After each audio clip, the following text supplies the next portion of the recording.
Nous serons à Agram à 10h20, nous rappellerons là-bas. Je cherche l'âme 470. Un avion s'écrase en Namibie, tuant tous ses occupants. J'avais jamais vu un avion détruit à ce point. Les débris fournissent d'emblée un indice d'importance. Ça a été creusé par les moteurs. Il y avait 2 dépressions au début du champ de débris. L'avion était en palier. Ils essayaient peut-être d'atterrir. Mais à l'écoute de l'enregistreur phonique, Il se passe un truc dans le cockpit. Montez le son. des bruits étranges ouvrent sur une possibilité des plus folles. Qu'est-ce qu'il fout?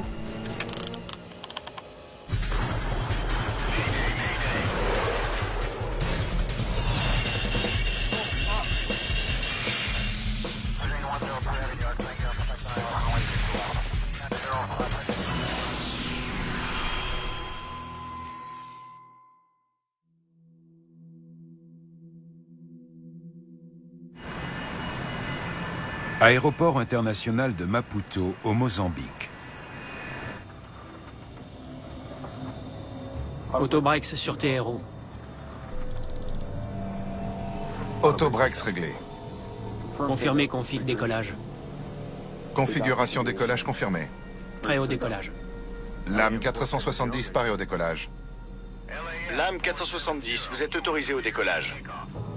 Reçu, Maputo Tour, Lame 470. C'est parti.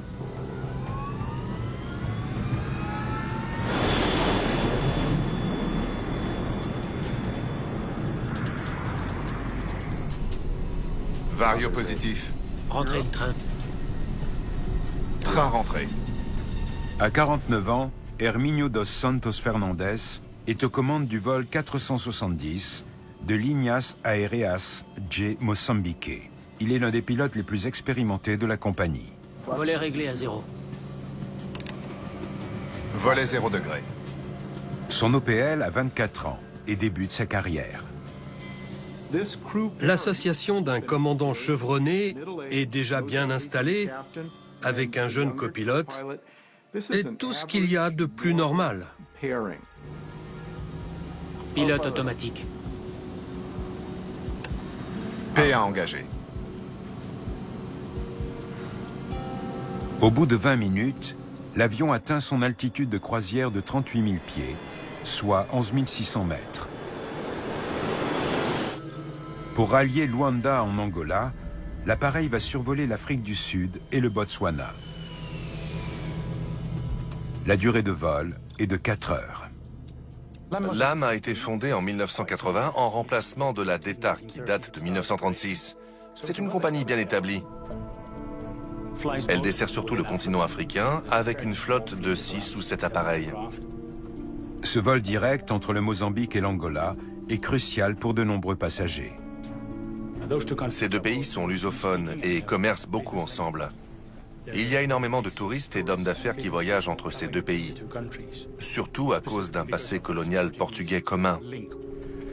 Dans la cabine, le personnel n'est pas très affairé. Les sièges sont clairsemés. L'avion est à moitié vide. L'aéronef n'a intégré la flotte que très récemment. La compagnie a acheté cet Embraer 190 à peine un an plus tôt. Ce bimoteur, conçu pour une centaine de passagers, est très utilisé dans le monde. L'Embraer 190 est un avion moderne, très prisé pour les lignes régionales. C'est un très bon appareil. Gaborone Control, Lame 470. 45 minutes après avoir décollé, les pilotes pénètrent dans l'espace aérien botswanais et s'identifient auprès du centre de contrôle de Gaborone. Que l'on traverse un même pays ou que l'on en survole plusieurs, on passe par différentes juridictions. Au cours d'un vol long courrier, les pilotes sont amenés à interagir avec des contrôleurs aériens relevant de 3 ou 4 zones de trafic distinctes. L'âme 470, Gaborone. À quelle heure aurez-vous atteint Agram? D'ici 1 heure. Gaborone, Lame 470, bien reçu. Nous serons à Agram à 10h20, nous rappellerons là-bas. L'équipage confirme qu'il recontactera le contrôleur une fois qu'il aura atteint un point de cheminement qui marque la frontière entre le Botswana et l'Angola.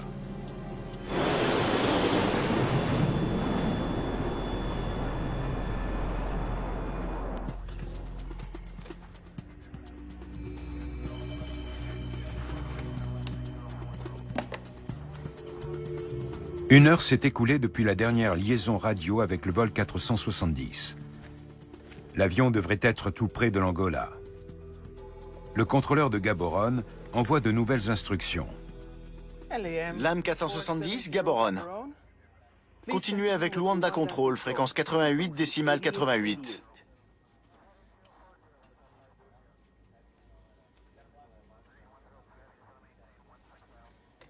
Lame 470, vous me recevez?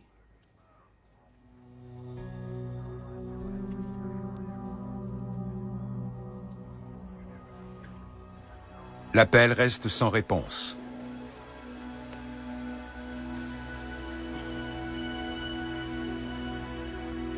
Cinq minutes plus tard, le contrôleur de Gaborone appelle son collègue à Luanda pour savoir si ce dernier a été en contact avec l'équipage. Je cherche Lame 470. Vous êtes en contact avec lui? Il devait passer sous la supervision du contrôle angolais, sauf que le relais ne s'est jamais fait. Luanda a rappelé en disant « L'avion n'est pas chez nous ». À 5 minutes de son heure d'arrivée, le vol 470 n'a toujours pas contacté la tour de Luanda.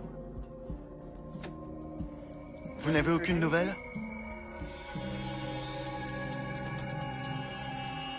Aucun des contrôleurs ne sait où se trouve l'avion. Il s'est volatilisé.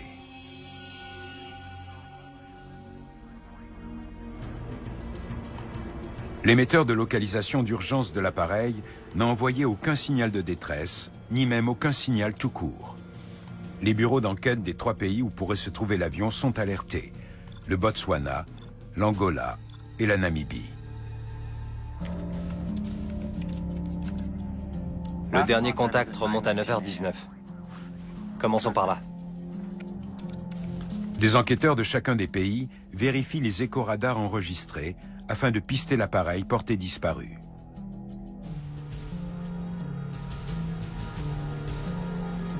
Ce sont les Namibiens qui retrouvent sa trace. Il est là. Des membres du DAAI, l'équivalent namibien du BEA français, passent le signal au crible. D'après les informations radars des Namibiens, l'avion était en croisière jusqu'à ce qu'il finisse par disparaître complètement. Là, on le voit commencer à descendre. Les données indiquent que le vol 470 volait normalement à 38 000 pieds, son altitude de croisière, pour ensuite plonger vers le sol à une vitesse vertigineuse. Il va super vite. Ils observent le signal 6 minutes durant. L'appareil fait une chute de plus de 9000 mètres. Le taux de descente est 2 fois plus élevé que la normale. Ça y est, c'est fini. L'appareil était clairement en vol de croisière jusqu'à disparaître des écrans à quelques milliers de mètres du sol. Soit les pilotes avaient tenté d'atterrir, soit l'avion avait rencontré un problème et s'était écrasé. Le signal radar a disparu lorsque l'avion est passé sous la barre des 2000 mètres. En revanche, il montre qu'à quelques kilomètres de la frontière entre le Botswana et la Namibie, l'appareil plongeait rapidement vers le sol. Oui, on vérifie s'il y a des pistes dans la région. Je vois aucun aéroport à proximité du dernier lieu connu. Les enquêteurs espèrent que les pilotes ont pu se poser sur un aérodrome.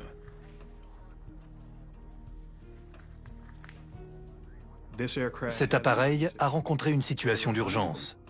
Soit les pilotes n'ont pas pu contacter le contrôle aérien, soit ils étaient trop affairés pour établir une liaison radio. Ils ont peut-être tenté d'atterrir sur une piste aménagée, ou dans le pire des cas, ailleurs que sur une piste. 6 minutes se sont écoulées entre l'amorce de la descente du vol 470 et sa disparition des écrans radars. Les pilotes auraient dû avoir le temps de lancer un message de détresse. Pourquoi ne l'ont-ils pas fait?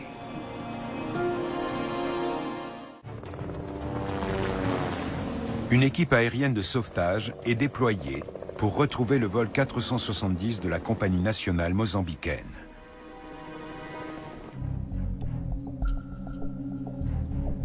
Mais ce sont des gardes forestiers du parc national de Boa-Boata en Namibie qui tombent sur les premiers débris.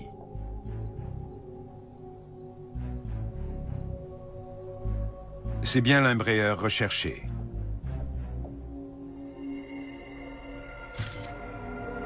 Les 27 passagers et 6 membres d'équipage sont tous morts. Les décombres ont été découverts dans une zone très reculée et très peu peuplée. C'est un endroit très ouvert. L'avion s'est écrasé en Namibie, sur la bande de Caprivi, longue de 450 km, coincée entre le Botswana et l'Angola. C'est donc au DAAI qu'échoua la responsabilité de l'enquête. Bon, on a beaucoup de terrain à couvrir. Cherchons le point d'impact. C'était leur plus grosse enquête. Le premier accident meurtrier d'un gros avion de ligne. L'appareil provenait de l'étranger et transportait des passagers de plusieurs pays.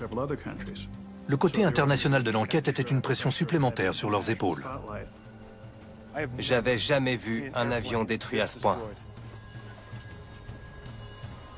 Les enquêteurs passent les débris au peigne fin en quête du moindre indice. Les décombres peuvent en dire long, ne serait-ce que leur disposition, qui est très importante. Selon les dernières informations radar, l'appareil se trouvait bizarrement dans une descente très prononcée. Mais la zone même du crash fournit de précieux détails.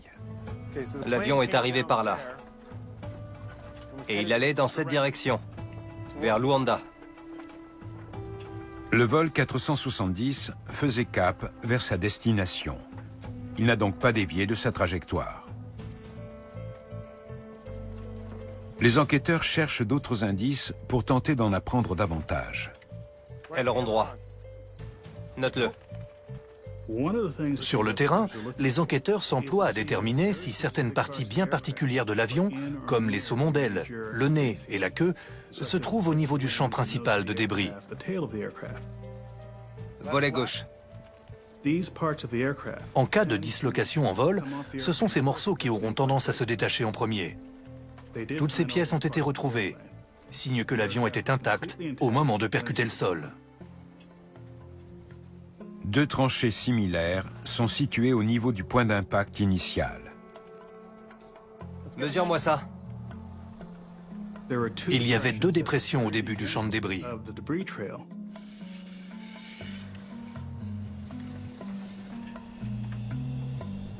9,75 m.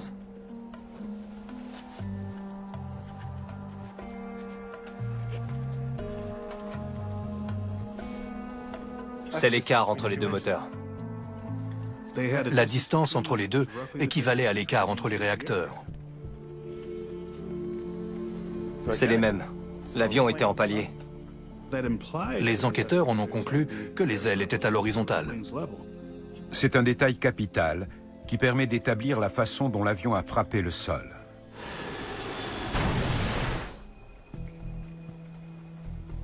La forme même de la zone est un indice précieux. On est à 487 mètres du premier point d'impact. Les débris sont étalés sur une bande longue et étroite.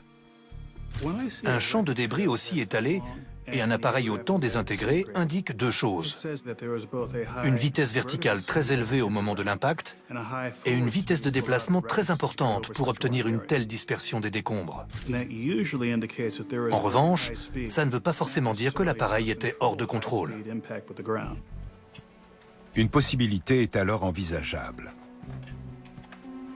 Ils essayaient peut-être d'atterrir. Pour le savoir, les enquêteurs examinent le train d'atterrissage.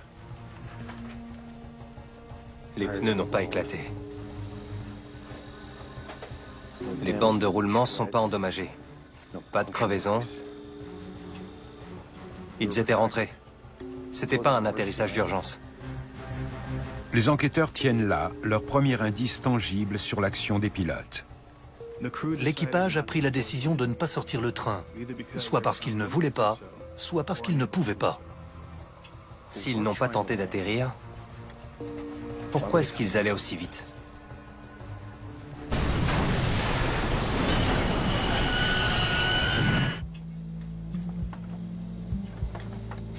Le lendemain, le crash du vol 470 reste toujours un mystère.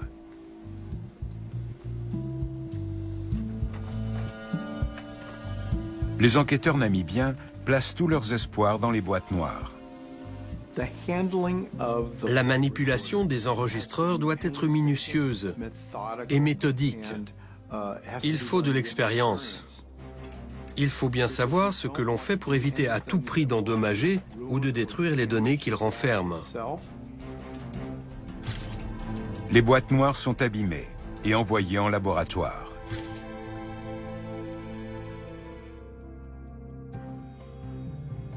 Peu de temps après, des enquêteurs du NTSB, le Conseil national de la sécurité des transports américains, rejoignent l'équipe. Il manque quelque chose? A priori, non. Dennis Jones va apporter toute son expertise. Il y avait très peu de gros morceaux. On en a surtout retrouvé des petits éparpillés un peu partout. Il enquête sur des accidents aériens en Afrique depuis 1996. Ils n'ont pas tenté d'atterrir. Non, aucun signe d'un atterrissage d'urgence. Qu'est-ce que vous avez d'autre? J'ai été très impressionné par mes homologues namibiens. Ils ont très bien géré la zone du crash. J'en ai connu des beaucoup plus chaotiques. L'angle de chute était faible. On pense que le pilote avait le contrôle. Des signes d'un incendie en vol? Non. La suie indique que le feu s'est déclaré après l'impact. L'incendie était imputable à l'impact lui-même. Il ne s'était pas déclenché en vol. L'Américain a beau avoir travaillé sur des dizaines d'accidents, les indices à sa disposition le laissent perplexe. Il n'y a presque pas de cratère.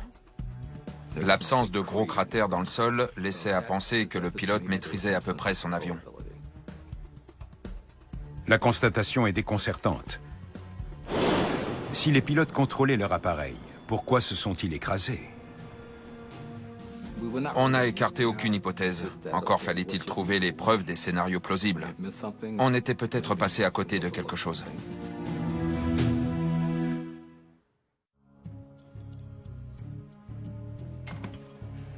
Les débris et les données radars du vol 470 racontent tous la même histoire.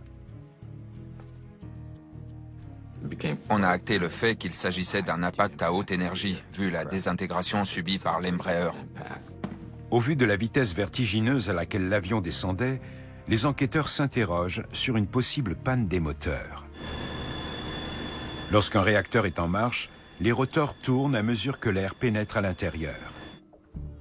Les dégâts sur les pales des turbines montrent qu'elles tournaient lors de l'impact. Un moteur qui tournait à plusieurs milliers de tours par minute et qui se serait arrêté net présenterait des dégâts en épis de maïs, comme on dit. C'est-à-dire que les pales se seraient séparées et aplaties, et les rotors ressembleraient à des épis de maïs. Quand j'ai examiné les moteurs, tout laissait à penser qu'ils tournaient à plein régime au moment de l'impact. Une semaine après l'accident, les enquêteurs ont tiré tout ce qu'ils ont pu des indices sur le terrain. Ils doivent maintenant se concentrer sur d'autres éléments pour élucider le mystère. Qu'est-ce qu'on aurait raté? En quittant les lieux, je savais que l'avion nous avait apporté quelques réponses, mais que quelque chose nous avait peut-être échappé. Regardons les dossiers de maintenance. On était peut-être face à une défaillance mécanique subtile qui ne nous avait pas encore sauté aux yeux.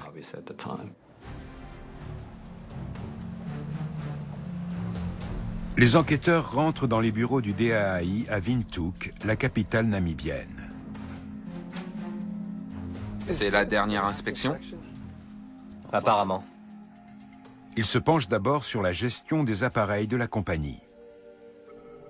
28 novembre. La veille de l'accident.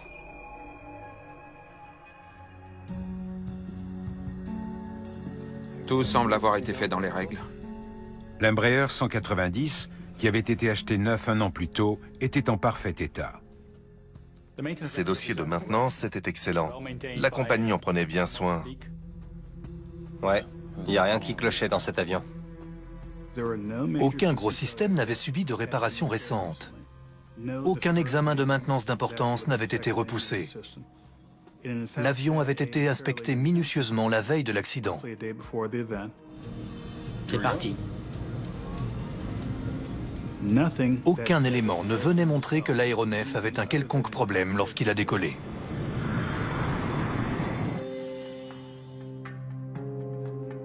S'il n'y a aucune défaillance mécanique, il faut chercher ailleurs. Les enquêteurs se tournent alors vers la météo du jour du drame. On vient de recevoir les données de la station de Maune. Une mauvaise météo aurait-elle eu raison du vol 470? Super. Commencez au décollage à Maputo. En Afrique, on peut assister à des orages d'une violence absolument inouïe. Et un orage va de pair avec de nombreux dangers potentiels. Les éclairs et leurs décharges électriques qui peuvent mettre à mal les instruments de navigation, de fortes turbulences qui peuvent compromettre l'intégrité même de l'aéronef, sans compter la grêle ou la pluie. Différentes images satellites, prises tout au long de l'itinéraire suivi par l'avion, sont passées en revue. On n'a que des nuages éparpillés à 900 mètres d'altitude d'un bout à l'autre. On est loin de leur altitude de croisière.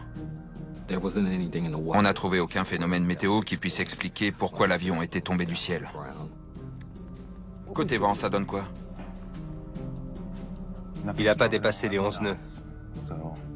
C'était pas un souci. Une fois qu'on a éliminé les facteurs météorologiques et mécaniques, on passe assez naturellement au pilotage en lui-même, et donc aux facteurs humains. C'est-à-dire, est-ce que le commandant et son OPL ont piloté correctement en suivant les procédures appropriées? Maintenant que la météo et l'avion lui-même sont hors de cause, il ne reste qu'une seule option à explorer. Bon, regardons les dossiers des pilotes.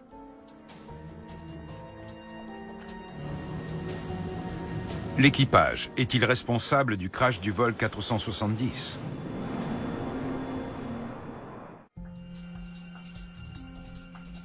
Les enquêteurs se demandent si les pilotes du vol 470 ont joué un rôle dans l'accident. Commandant Herminio dos Santos Fernandes. Né au Mozambique. 49 ans. C'est parti.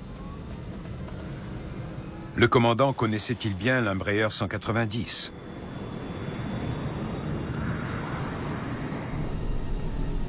Vario positif. Rentrez le train. Train rentré.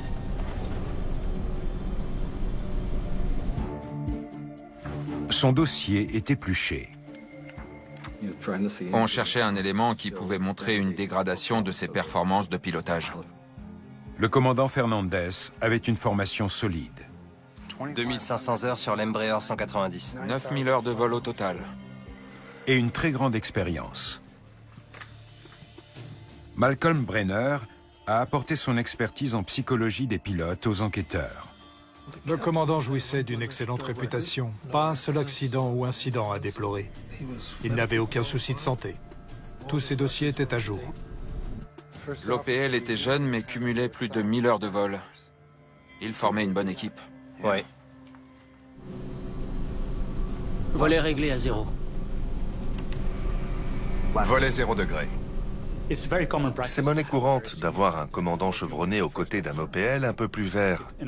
Ça permet à ce dernier de gagner en expérience et les deux travaillent en équipe. Pilote automatique. PA engagé.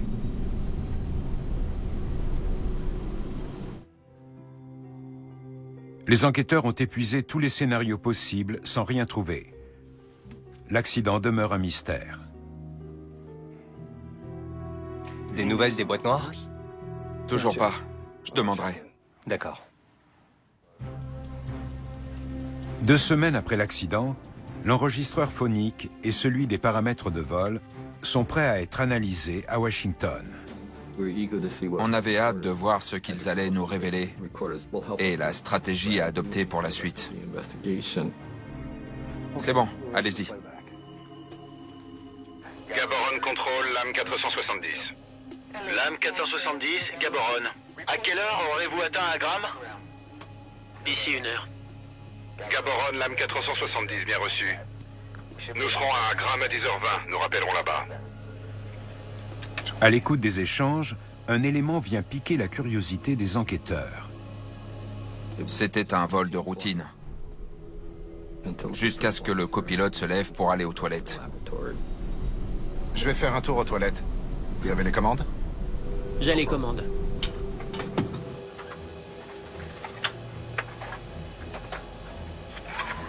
Le copilote sort du cockpit. Le commandant a confirmé qu'il gérait et le copilote est sorti.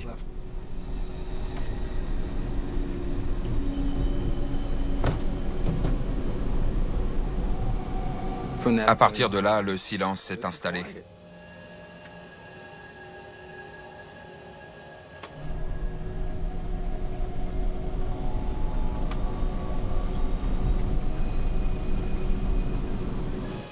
« 30 secondes s'écoulent.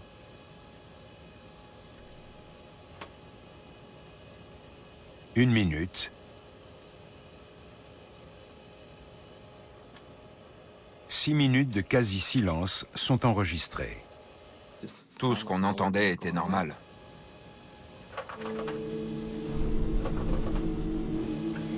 Le copilote revient.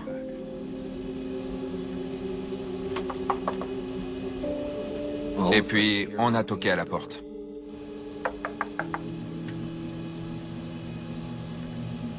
Aucune réponse.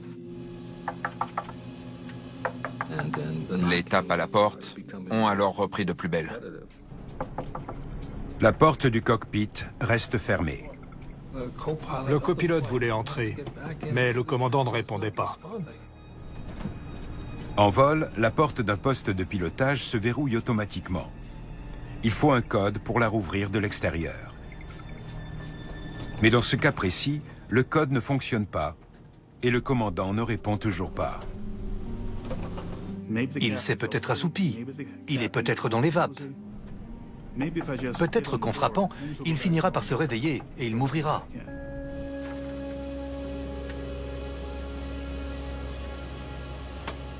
Vitesse haute. Vitesse haute. Qu'est-ce qu'il fout? Qu'est-ce qui se passe? La suite est plus troublante encore. Taux de chute. Taux de chute. Taux de chute. Taux de chute. Taux de chute. Et l'avertisseur de proximité du sol a retenti. Relief. Redressé. Redressé. C'est là qu'on a compris que l'avion allait s'écraser. Relief. Redressé. Redressé. Redressé.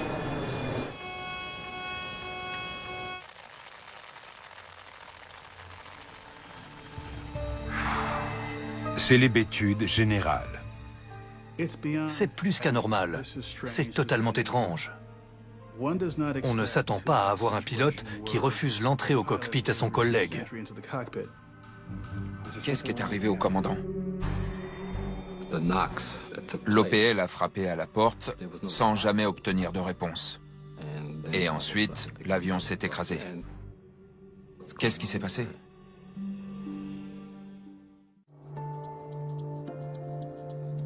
L'enquête sur le crash du vol 470 vient de révéler un indice des plus choquants.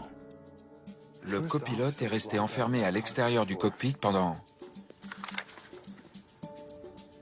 6 minutes. Jusqu'au crash. Et apparemment, le commandant n'a rien tenté pour l'éviter. Taux de chute. Taux de chute. Taux de chute. Taux de chute. Un membre de l'équipage qui cherche à reprendre son poste mais qui s'en voit empêché, c'est totalement anormal. On doit comprendre ce qui se tramait à l'intérieur. Le copilote en service voulait rentrer dans le cockpit. Pourquoi est-ce que le commandant n'a pas répondu? Retournez au moment où l'OPL sort du poste. Les enquêteurs réécoutent l'enregistrement plus attentivement afin de s'assurer que rien ne leur a échappé. Est-ce que le commandant a été frappé d'incapacité?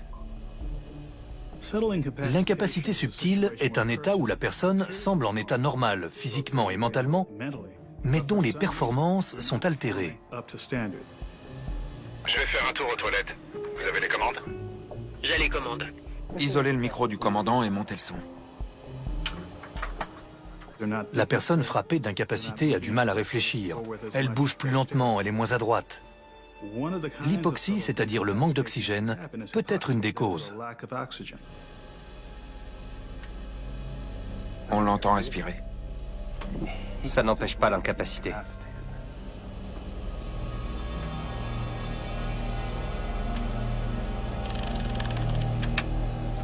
Attendez. Repassez ça.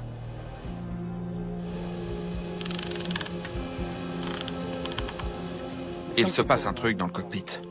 Le commandant fait quelque chose. On entendait comme des cliquetis, comme si le pilote touchait des instruments. Impossible de déterminer quoi exactement, mais on aurait dit qu'il tournait des cadrans, comme ceux du pilote automatique. En tout cas, on entendait bien qu'il tripotait des boutons.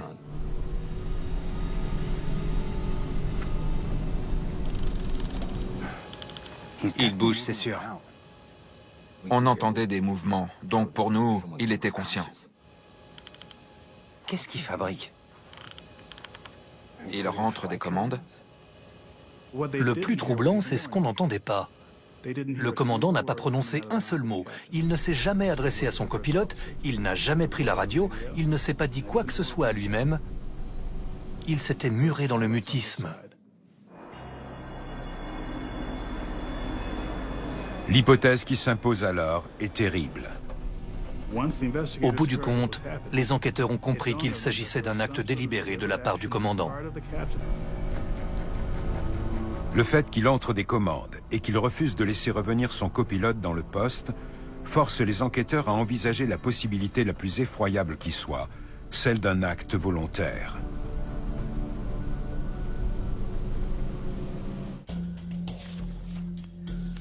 Qu'un pilote expérimenté et bien formé cherche à commettre une action suicide semble hautement improbable.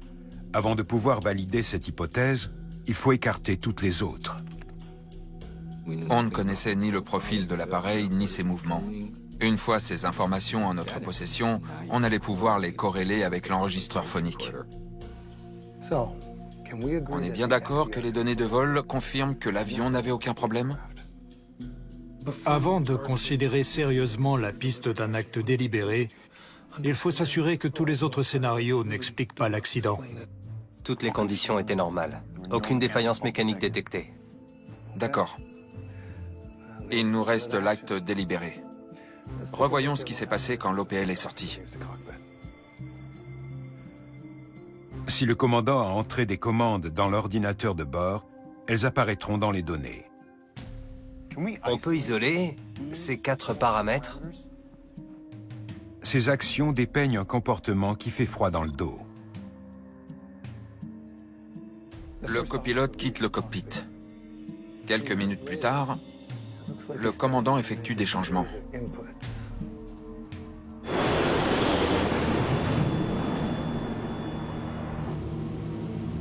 Je vais faire un tour aux toilettes. Vous avez les commandes? J'ai les commandes.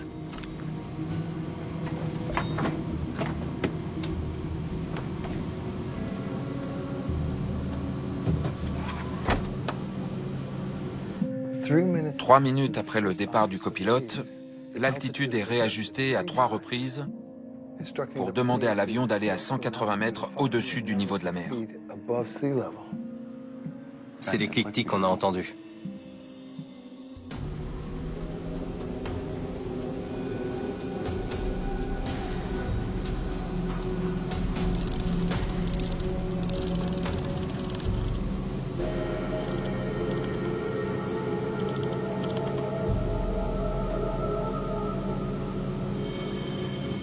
« 180 mètres, c'est plus bas que terre dans cette zone. » Il utilisait le pilote automatique comme on le fait pour atterrir. 3 minutes plus tard, le copilote revient.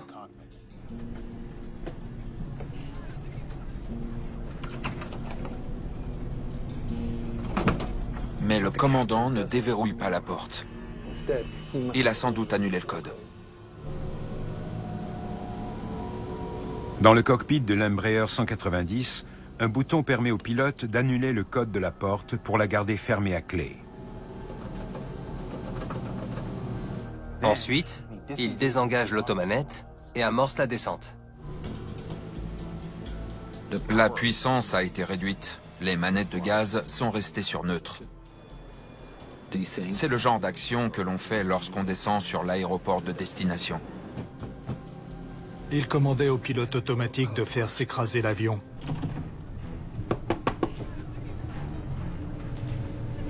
Je peux pas entrer.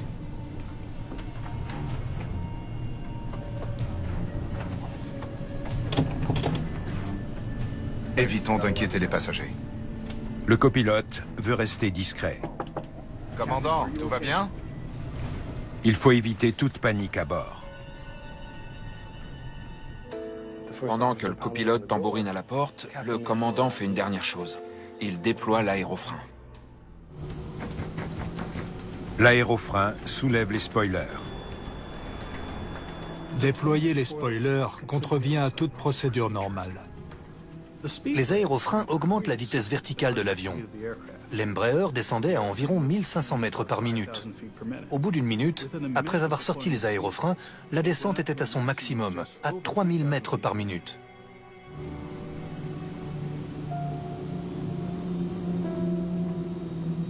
Lors de la descente, le commandant laisse le pilote automatique et ne touche pas aux manches. Ces actions démontrent une connaissance très poussée des mécanismes aérodynamiques de l'avion et du comportement des systèmes.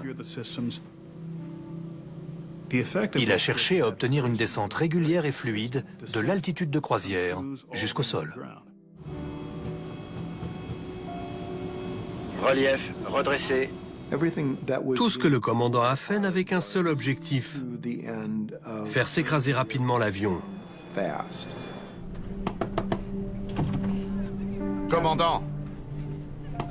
Commandant, ouvrez la porte. En moins de 15 minutes, le commandant Fernandez va faire volontairement s'écraser son appareil.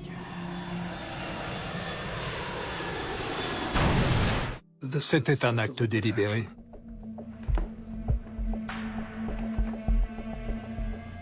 Reste une ultime question. Pourquoi un pilote ferait un truc pareil?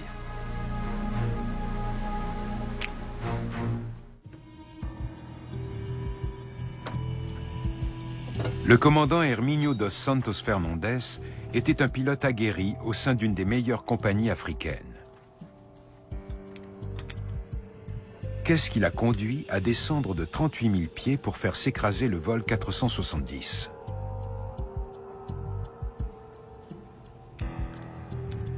Ce que l'on sait, c'est que la porte a été verrouillée au bout de 2 minutes et que la descente a été amorcée après 1 minute supplémentaire.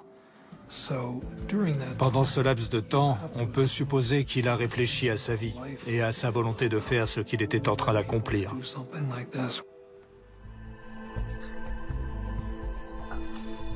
D'accord. Vous le connaissiez personnellement? Les enquêteurs passent sa vie au crible, passée et présente. Il vous a déjà paru déprimé? Si rien ne venait entacher sa vie professionnelle ou son état de santé, sa vie personnelle était tout autre. Les enquêteurs ont décelé plusieurs épisodes traumatiques. Cela faisait près de 10 ans qu'il était séparé de son épouse.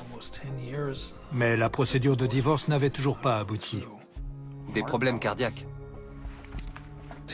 Sa plus jeune fille était opérée du cœur à cette même époque, ce qui était source de stress, évidemment. Et comme si cela ne suffisait pas, 1 an plus tôt, il avait perdu son fils dans un accident de voiture, dans ce qui ressemblait à un suicide. Quasiment 1 an jour pour jour? L'anniversaire de la mort de son fils tombait quelques jours à peine avant le crash.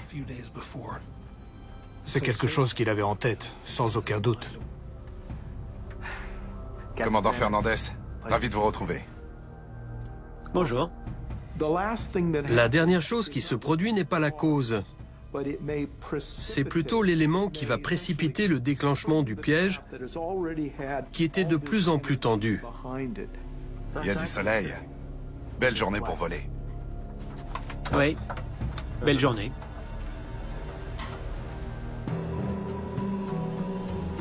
À la suite de l'enquête sur le crash du vol 470, les experts ont toujours du mal à expliquer le geste du commandant.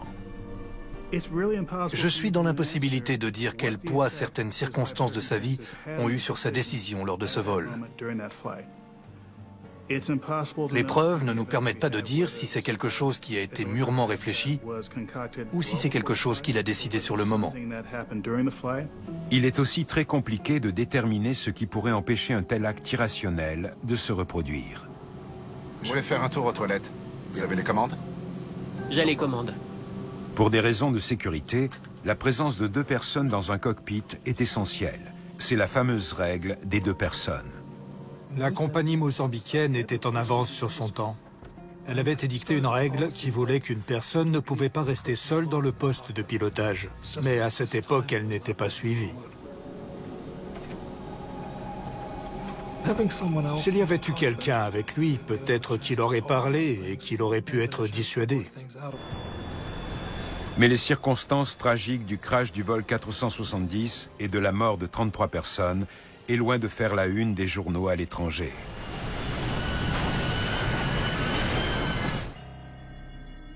Si l'accident s'était produit dans un pays du Nord, davantage d'agences de presse auraient relayé l'information. L'impact aurait été plus fort et le secteur aéronautique international aurait sans doute adopté plus rapidement de nouvelles mesures concernant la santé mentale des équipages. Puis le 24 mars 2015, soit un peu plus d'1 an après le crash du vol 470, le vol 9525 de Germanwings disparaît des écrans radars au-dessus des Alpes françaises. Comme dans le vol mozambicain, un des pilotes s'est enfermé dans le cockpit, a entré des commandes dans l'ordinateur de bord et laissé le pilote automatique conduire l'appareil jusqu'à l'écrasement. Vu l'enchaînement des faits, on aurait pu croire qu'il avait lu en détail le rapport d'enquête. Le BEA conclura qu'il s'agissait d'un acte délibéré de la part du copilote. Si l'accident du vol 470 avait été mieux couvert, toute l'industrie aéronautique en aurait tiré les leçons. Des procédures auraient sans doute été mises en place, qui auraient pu éviter le crash de la Germanwings. La compagnie allemande n'avait pas édicté la règle des 2 personnes. Or, c'est une leçon qu'il fallait tirer du vol 470. Le battage médiatique autour de cet accident provoque un sursaut dans l'industrie aéronautique. Depuis ces 2 crashs, le secteur a pris conscience de l'importance d'évaluer le bien-être psychologique des équipages et d'appliquer la fameuse règle des 2 personnes dans le poste de pilotage. Ces accidents ont créé un formidable élan pour l'adoption de cette règle au niveau mondial. Le monde a ouvert les yeux à cause du crash de la Germanwings, parce que l'accident a été davantage couvert que celui du vol 470, malheureusement.